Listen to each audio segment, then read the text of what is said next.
Жалал Абад шаарында мектеп окуучулары арасында кичи футболдук мелдеш өтүп жатат. Турнирде Жалал Абаддагы славян диаспорасы окуучулар арасындагы достукту, ынтымакты бекемдөө максатында уюштурган. Футбол боюнча турнирдин ачылышына каланын вице-мэри Руслан Алтымышев, шаардык билим берүү бөлүмү, мугалимдер жана окуучулар катышты. Вице-мэр Руслан Алтымышев мындай спорттук мелдештер өспүрүмдөрдү сергек жашоого үндөө менен кылмыштуулуктун алдын алууга өбөлгө болоорун билдирди. 2 күнгө созулган мелдештин жеңүүчүлөрүнө медалдар, дипломдор жана спорттук формалар тапшырылат.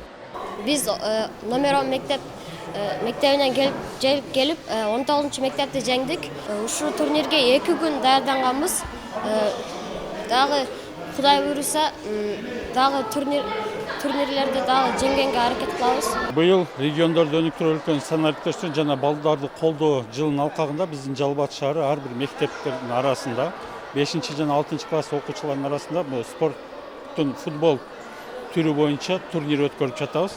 Бул турнирди Жалал Абад шаарынын мэрі Мурат Албаткач Тагаев жана ошондой эле Жалал Абад шаарыбыздагы славян диаспоралары менен биргеликте уюштуруп, бүгүн ачылышын азем баштадык.